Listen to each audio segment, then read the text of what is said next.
Good evening, everybody. It's John for Father's Rights and my anti-human trafficking channel. It's 11:13 p.m., April 3rd, 2024. Today we made some more progress. If you watched my last video, I was able to identify the hotel where this party, you see in this little box, if you watch this video here, I'll put it in the links. I was able to identify the hotel that the orc was having a party at, and this girl is underage. You could see in the middle, sitting in the chair with the pink shirt, and obviously this girl right here on the left is the one we have in the picture that I did a full report on.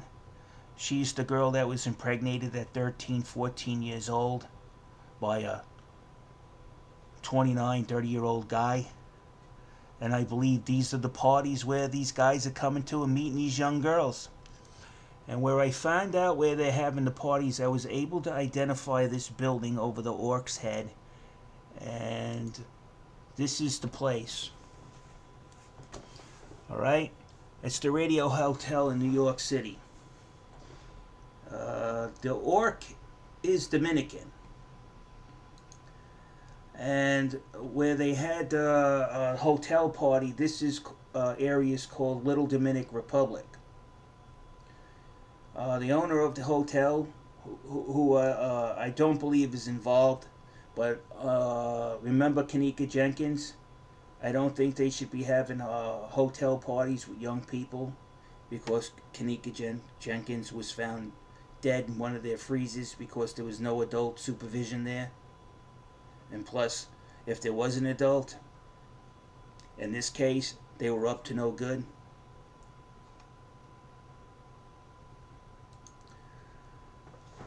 So that I was able to trace, and I could verify there were other young girls there at the party.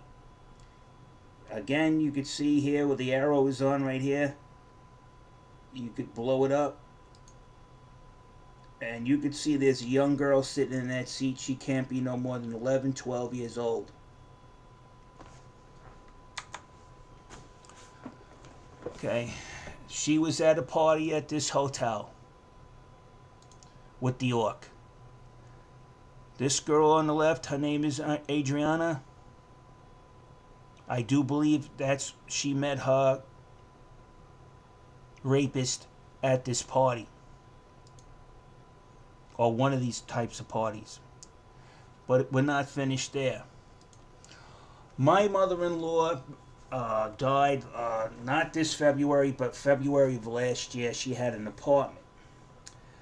The orc was registered as one of the residents of that apartment. They still have that apartment, and that's the address of that apartment you can see right there. My wife actually registered that apartment under a masculine version of her name.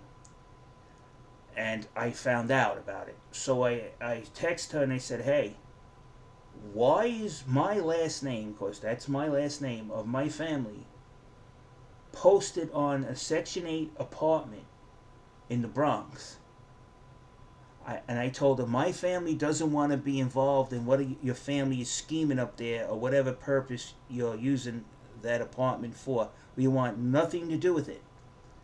She went and changed the name on that apartment to her feminine version of her first name, and then she filled in the last name using her father's last name, a father she doesn't talk to.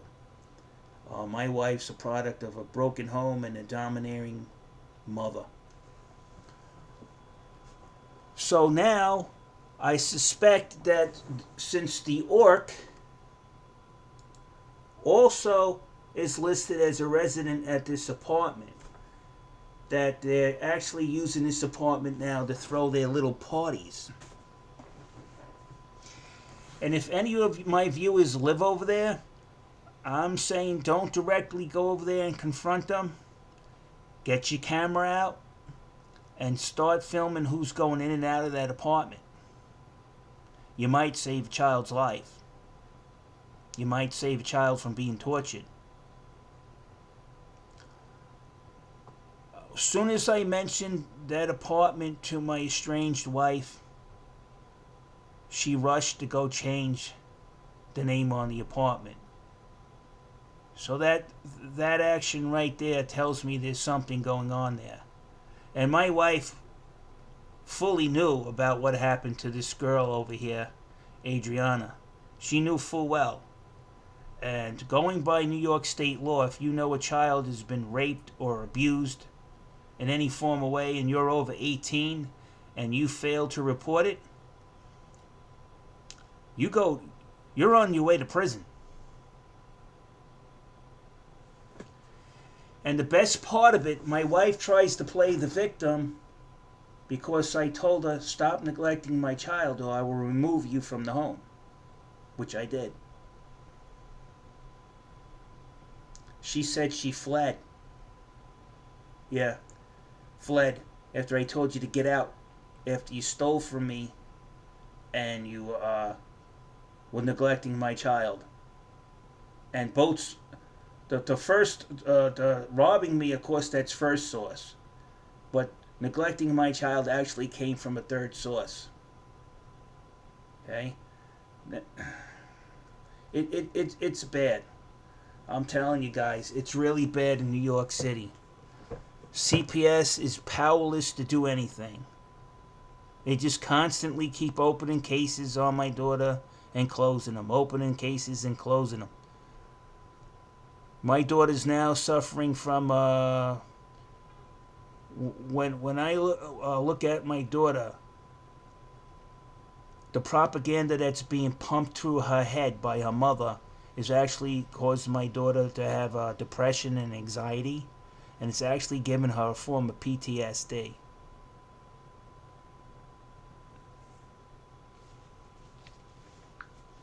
So much for loving mothers, right?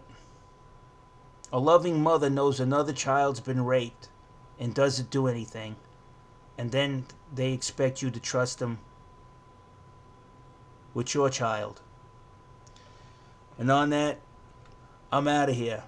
Oh, by the way, CPS is reviewing these videos. Anybody's got any comments? If anybody can go up there and check if you live in the area over here and see what's going on there. Okay? See if you see kids going in and out of there. You'll be doing those kids a great favor by emancipating them from what I suspect that they're doing with these kids. And on that, I'm out of here.